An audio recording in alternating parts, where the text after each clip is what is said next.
Dear viewers, welcome back to our channel हर दिन की बात. Hope you all are doing well. आज हम टेलीकम्युनिकेशन सीरीज का लास्ट वीडियो आपके सामने लाए हैं जिसमें हम डिस्कस करेंगे MCQs ऑन यूनिट 4 इलेक्ट्रिसिटी. अगर आपने अभी तक हमारे पिछले वीडियोस नहीं देखे हैं रिगार्डिंग टेलीकम्युनिकेशन तो प्रोफाइल सेक्शन में एक बार विजिट करके वॉच करें.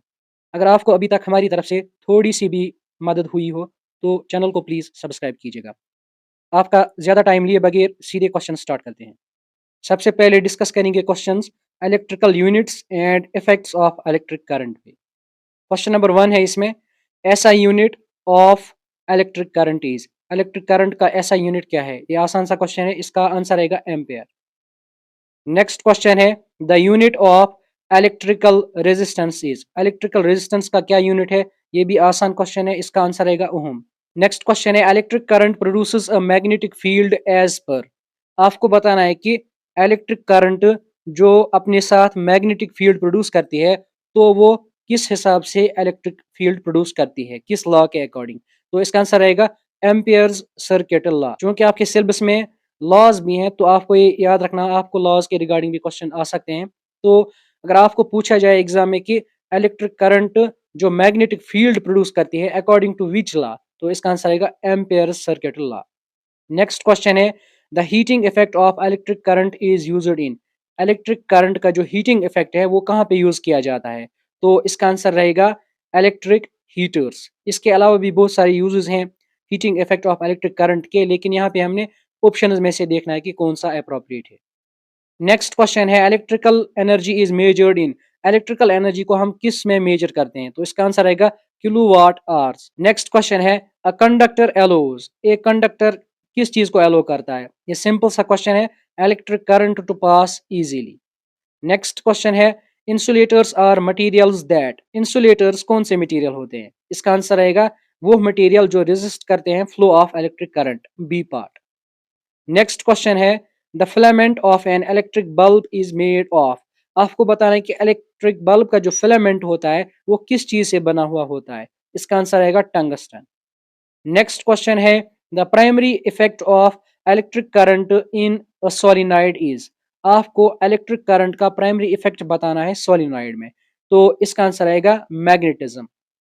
नेक्स्ट क्वेश्चन है a fuse is used to. Fuse का यूज हम किस लिए करते हैं? तो इसका आंसर आएगा protect circuits from over current. Over current से बचाने के लिए सर्किट्स को हम फ्यूज का इस्तेमाल करते हैं. अब नेक्स्ट टॉपिक है types of solder and flux. Question number 1 solder is primarily a mixture of. Solder किस चीज का मिक्सचर होता है? ये एग्जाम पॉइंट ऑफ व्यू से बहुत ही इंपॉर्टेंट क्वेश्चन है, इसका आंसर आएगा lead and tin. Next question है the purpose of flux in soldering is to. Flux जो हम सोल्डरिंग में यूज करते हैं तो उसका पर्पस क्या होता है? इसका आंसर आएगा remove oxidation from surfaces. Next question है the type of solder commonly used in electronics is. कौन सा सोल्डर कॉमनली हम यूज करते हैं इलेक्ट्रॉनिक्स में? तो इसका आंसर आएगा rosin core solder. Next question है lead free solder is used for. आपको बताना है कि लेड फ्री सोल्डर किस चीज के लिए हम यूज करते हैं? एनवायरमेंटली फ्रेंडली इलेक्ट्रॉनिक्स के लिए. नेक्स्ट क्वेश्चन है flux is applied to. Flux किस चीज के लिए हम अप्लाई करते हैं? इसका आंसर आएगा फैसिलिटेट स्मूथ सोल्डर फ्लो. अब नेक्स्ट पोर्शन है MCQs on AC circuits. AC stands for alternating current. The frequency of AC in India. आपको बताना है कि फ्रीक्वेंसी ऑफ एसी क्या है इंडिया में? इसका आंसर आएगा 50 hertz. Next question the phase difference between voltage and current in a pure inductive circuit is. आपको फेज डिफरेंस बतानी है between voltage and current in a pure inductive circuit. इसका answer आएगा 90 डिग्री. नेक्स्ट क्वेश्चन है in a purely capacitive circuit the current. इसका answer आएगा leads the voltage by 90 degree. Current lead करते हैं वोल्टेज को by 90 degree in a purely capacitive circuit. Next question है the power factor of a purely resistive circuit is. इसका answer रहेगा 1. जो purely resistive circuit होता है उसका पावर फैक्टर होता है 1. नेक्स्ट है MCQs on magnetism. Magnetic terms and units. सबसे पहले आपको ऐसा यूनिट बताना है मैग्नेटिक फ्लक्स का, तो इसका आंसर रहेगा वेबर. इसके बाद मैग्नेटिक फ्लक्स डेंसिटी का आपको मेजर बताना है, यूनिट बताना, तो इसका आंसर आएगा टेस्ला। यहाँ पे आपको कंफ्यूज नहीं होना है, दो चीजें हैं, एक है मैग्नेटिक फ्लक्स, दूसरा है मैग्नेटिक फ्लक्स डेंसिटी। अगर आपको मैग्नेटिक फ्लक्स का यूनिट पूछा जाए तो उसका यूनिट रहेगा वेबर, लेकिन अगर मैग्नेटिक फ्लक्स डेंसिटी का यूनिट पूछा जाए तो उसका आंसर रहेगा टेस्ला।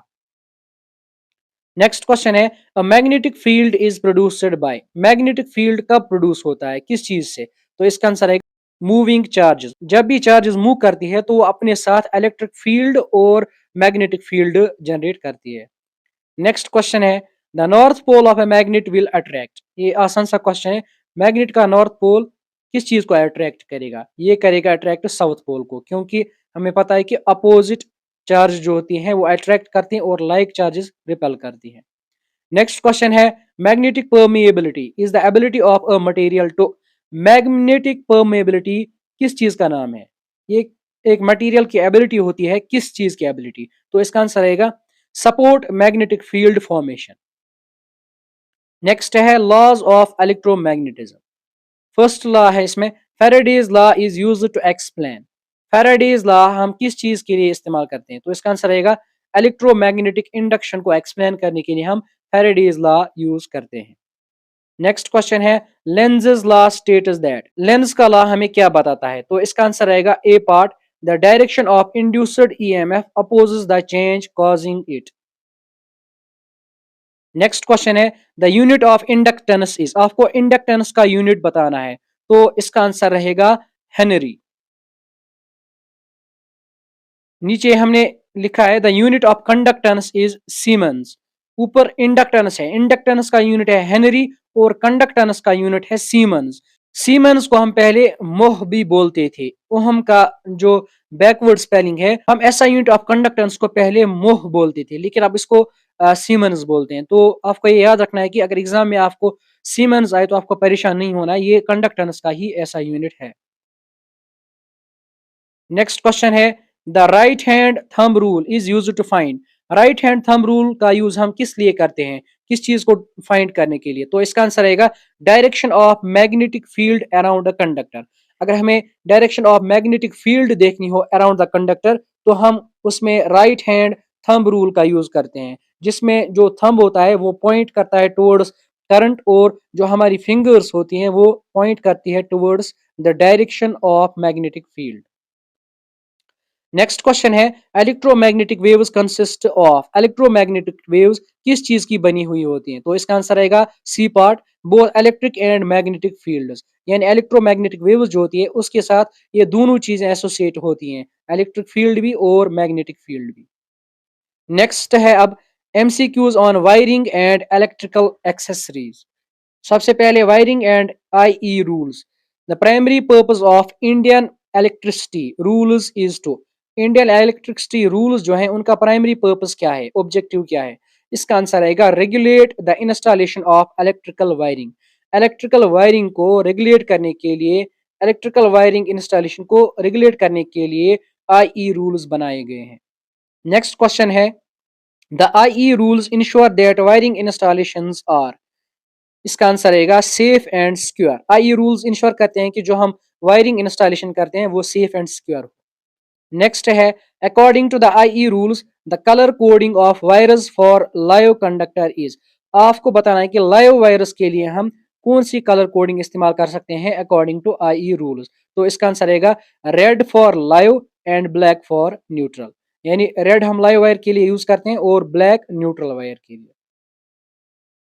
नेक्स्ट है, the main purpose of earthing in wiring system is, जो हम अर्थिंग करते हैं हमारे इलेक्ट्रिकल सिस्टम्स में, वायरिंग सिस्टम्स में, तो उसका पर्पस क्या होता है, इसका आंसर रहेगा protect against electrical shocks, electrical shocks से प्रोटेक्ट करने के लिए हम अर्थिंग करते हैं।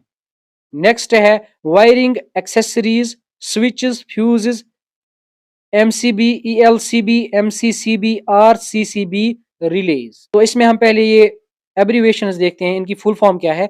सबसे पहला है एमसीबी, मिनिएचर सर्किट ब्रेकर, ये एग्जाम पॉइंट ऑफ व्यू से बहुत ही इंपॉर्टेंट हैं ये एब्रीवेशंस, क्योंकि ये डायरेक्टली आपके सिलेबस में ऐसे ही मेंशन किए गए हैं तो इनके ज्यादा चांसेस बनते हैं आने के। नेक्स्ट एब्रीवेशन है ELCB, earth leakage circuit breaker. अर्थ लीकेज सर्किट ब्रेकर, आपको ये याद रखना है कि CB सबका लास्ट में सर्किट ब्रेकर आता है, तो MCB का फिर मिनिएचर है इनिशियल, ELCB का अर्थ लीकेज है, इसी तरह MCCB का मोल्डेड केस लास्ट में इसका भी है सर्किट ब्रेकर, और फिर नेक्स्ट है RCCB residual current circuit breaker. अब देखते हैं questions. Question number 1, switch is used. Switch का एक इलेक्ट्रिकल सर्किट में क्या काम होता है? ओपन और क्लोज ए सर्किट। एक सर्किट को क्लोज करने के लिए या ओपन करने के लिए हम स्विच का इस्तेमाल करते हैं। नेक्स्ट क्वेश्चन है, the purpose of a fuse in an electrical circuit is to. Electrical fuse का क्या पर्पस है सर्किट में? इसका आंसर आएगा protect the circuit from over current. Over current से बचाने के लिए और इलेक्ट्रिकल इक्विपमेंट्स को प्रोटेक्ट करने के लिए हम फ्यूज का इस्तेमाल करते हैं।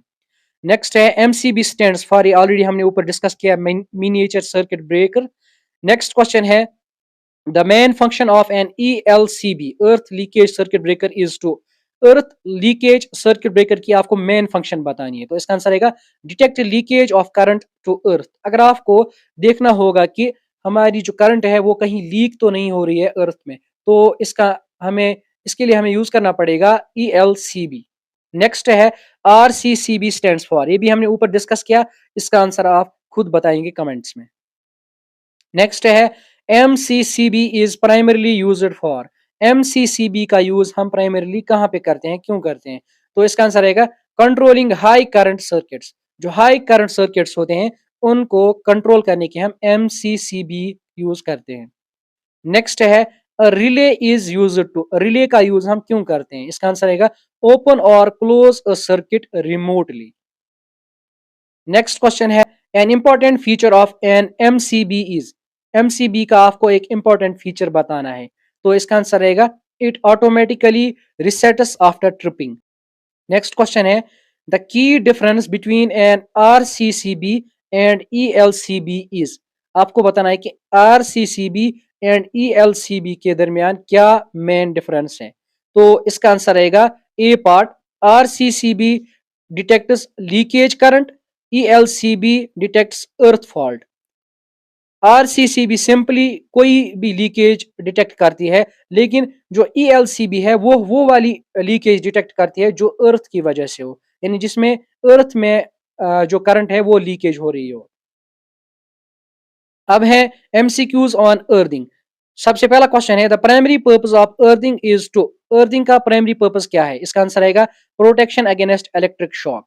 नेक्स्ट क्वेश्चन है, a megger is used to. Megger का यूज हम क्यों करते हैं? इसका आंसर आएगा measure resistance of insulator. Insulator की रेजिस्टेंस मेजर करने के लिए हम मैगर का यूज करते हैं। एग्जाम पॉइंट ऑफ व्यू से बहुत इंपॉर्टेंट क्वेश्चन है। नेक्स्ट है, an earth tester is used to. Earth tester हम किस चीज के लिए इस्तेमाल करते हैं? Major earth resistance. अर्थ की रेजिस्टेंस को मेजर करने के लिए हम अर्थ टेस्टर यूज करते हैं, और इंसुलेटर्स की रेजिस्टेंस को मेजर करने के लिए हम मैगर इस्तेमाल करते हैं। नेक्स्ट क्वेश्चन है, in earthing systems the earth resistance should be. आपको बताना है कि अर्थिंग सिस्टम्स में जो अर्थ की रेजिस्टेंस है वो कितनी होनी चाहिए? इसका आंसर रहेगा एज लो एज पॉसिबल, जितना कम हो सके उतना। नेक्स्ट क्वेश्चन है, earthing is important to. Earthing किस चीज के लिए इंपॉर्टेंट है? इसका आंसर रहेगा protect against accidental electric shocks. अब नेक्स्ट है MCQs on DC generator, principle, parts, function and types. Question 1, the working principle of a DC generator is based on. DC generator का वर्किंग प्रिंसिपल क्या है, किस law पे basis है? तो इसका आंसर रहेगा Faraday's law of electromagnetic induction. जो DC जनरेटर है वो बेस्ड है on the principle of Faraday's law of electromagnetic induction. ये क्वेश्चन बहुत ही इंपॉर्टेंट है एग्जाम पॉइंट ऑफ व्यू से। नेक्स्ट क्वेश्चन है, the main part of DC generator include. आपको बताना है कि मेन पार्ट्स जो DC जनरेटर में होते हैं कौन कौन से होते हैं? इसका आंसर रहेगा armature, field windings and commutator. एक बार फिर से ये रिपीट करते हैं, जो DC जनरेटर होता है उसमें मेनली 3 पार्ट्स होते हैं, armature, field windings and commutator. Next question है, the type of DC generator used for high voltage generation. कौन सा DC जनरेटर हम हाई वोल्टेज जनरेशन के लिए इस्तेमाल करते हैं। इसका आंसर रहेगा कंपाउंड वाउंड। नेक्स्ट क्वेश्चन है the function of commutator in a DC generator is to. DC generator में आपको फंक्शन बतानी है कम्यूटेटर की क्या होती है। इसका आंसर रहेगा चेंज एसी टू डीसी। तो आपको याद रखना है जो एसी को डीसी में कन्वर्ट करता है उसको हम बोलते हैं कम्यूटेटर। नेक्स्ट है the types of DC generators are. आपको बताना है इनमें से कौन से टाइप्स हैं डीसी जनरेटर के। तो इसका आंसर आएगा सीरीज, शंट एंड कंपाउंड। ये तीन टाइप्स हैं डीसी जनरेटर्स के। कंपाउंड का यूज हम वहां पे करते हैं जहां पे हमें हाई वोल्टेज की जरूरत हो। अब नेक्स्ट है EMF equation and voltage build up. Question one the EMF electromotive force produced by a DC generator depends upon. आपको बताना है कि ईएमएफ जो प्रोड्यूस होता है डीसी जनरेटर की वजह से तो ये किस पे डिपेंड करता है। इसका आंसर आएगा speed of rotation, flux per pole and number of conductors. तो इन तीन चीजों पे डिपेंड करता है कि एक डीसी जनरेटर कितना ईएमएफ प्रोड्यूस करेगा। Speed of rotation, flux per pole and number of conductors. Next question है EMF equation for a DC generator is given by. आपको ईएमएफ इक्वेशन बतानी होगी डीसी जनरेटर की। तो इसका आंसर आएगा ए पार्ट। इस फॉर्मूला में आप एक ट्रिक का यूज करके याद रख सकते हैं इसको। एनजेड आप याद रखिएगा फॉर्मूला में न्यूजीलैंड और उसके आगे 60A। एनजेड 60 आप याद रखिएगा तो ये फॉर्मूला आपको आएगी। नेक्स्ट क्वेश्चन है voltage build up in a DC generator refers to. तो इसका आंसर आएगा gradual increase in voltage with time. जो इंक्रीज होती है ग्रेजुअली वोल्टेज विद टाइम तो उसको बोलते हैं हम वोल्टेज बिल्ड अप। अब नेक्स्ट है MCQs on three phase induction motor, principle, parts and functions. Question number 1 है the principle of three phase induction motor is based on. जो थ्री फेज इंडक्शन मोटर है उसका प्रिंसिपल क्या है, किस law पे बेसिस है। तो इसका आंसर आएगा magnetic induction and rotating magnetic field. Next question है the main parts of three phase induction motor are. Three phase motor induction जो होता है उसके मेन पार्ट्स क्या होते हैं। इसका आंसर आएगा rotor and stator. Next question है the function of stator in a three phase induction motor is. जो स्टेटर होता है थ्री फेज इंडक्शन मोटर में उसकी फंक्शन क्या होती है। तो इसका आंसर आएगा generate the rotating magnetic field. Rotating magnetic field को जनरेट करने के लिए हम थ्री फेज इंडक्शन मोटर में स्टेटर का इस्तेमाल करते हैं। अब नेक्स्ट आपको फंक्शन बतानी है रोटर की। रोटर की फंक्शन होती है रोटेटिंग यानी रोटेट करना और जो स्टेटर है उसका फंक्शन होता है रोटेटिंग मैग्नेटिक फील्ड जनरेट करना। ये दो चीजें आपको याद रखनी है कि थ्री फेज इंडक्शन मोटर में दो मेन कंपोनेंट्स होते हैं, एक रोटर और दूसरा स्टेटर। रोटर की फंक्शन होती है सिंपली रोटेटिंग करना और यानी रोटेट करना और नेक्स्ट है स्टेटर। स्टेटर की फंक्शन होती है जनरेट करना रोटेटिंग मैग्नेटिक फील्ड। अब नेक्स्ट देखते हैं slip, speed, rotor frequency, torque, copper loss, applications. तो क्वेश्चन नंबर 1 है the slip in a three phase induction motor is. आपको बताना है कि थ्री फेज इंडक्शन मोटर में जो हम यूज करते हैं स्लिप टर्म इसका क्या मतलब है। तो इसका आंसर आएगा the difference between synchronous speed and rotor speed. Rotor speed और सिंक्रोनस स्पीड के जो दरमियान डिफरेंस होती है उसको हम बोलते हैं स्लिप। नेक्स्ट क्वेश्चन है the speed of A rotor in an induction motor is always. जो स्पीड होती है रोटर की इंडक्शन मोटर में वो ऑलवेज क्या होती है, लेस देन सिंक्रोनस स्पीड। यानी सिंक्रोनस स्पीड ऑलवेज ज्यादा होती है स्पीड ऑफ रोटर से और अगर हम इन दो का डिफरेंस निकालें तो उस चीज को बोलते हैं हम स्लिप। नेक्स्ट क्वेश्चन है rotor frequency in a three phase induction motor is. इसका आंसर आएगा indirectly proportional to slip. Next question है the torque produced by an induction motor is directly proportional to. जो टॉर्क इंडक्शन मोटर की वजह से produce होता है वो डायरेक्टली प्रोपोर्शनल होता है किस चीज के। इसका आंसर आएगा slip and rotor current. Next question है copper loss in an induction motor occurs due to. आपको बताना है कि कॉपर लॉस इंडक्शन मोटर में किस वजह से होती है। इसका आंसर आएगा resistance of the rotor windings. Next question है applications of three phase induction motor include. जो थ्री फेज इंडक्शन मोटर होता है उसकी एप्लीकेशंस क्या क्या है। तो इसका आंसर रहेगा fans, pumps and compressors, option number A. तो ये थे MCQs regarding your fourth unit electricity. इसके साथ ही जो हमारा टेलीकम्युनिकेशंस पोर्शन था आपके जेकेपी कांस्टेबल एग्जामिनेशन का, वो कंप्लीट होता है। अगर आपको अभी तक हमारी तरफ से थोड़ी सी भी हेल्प हुई हो तो चैनल को प्लीज़ सब्सक्राइब कीजिएगा। इसके अलावा हम एक और वीडियो इस पे लाएंगे जिसमें हम टेली कम्युनिकेशन में जो एब्रीवेशंस इस्तेमाल की गई हैं उनकी फुल फॉर्म्स आप तक लाएंगे, क्योंकि एब्रीवेशंस बहुत ही ज़्यादा इंपॉर्टेंट रहने वाली है आपके एग्जाम के लिए। क्योंकि जो अगर आप सिलेबस भी ऐसे ही देख लें तो आपको आप पाएंगे कि सिलेबस में बहुत सारी एब्रीवेशंस हैं। तो अगर आप वो वीडियो भी देखना चाहते हैं तो चैनल को ज़रूर सब्सक्राइब कीजिएगा। Thank you, have a great day.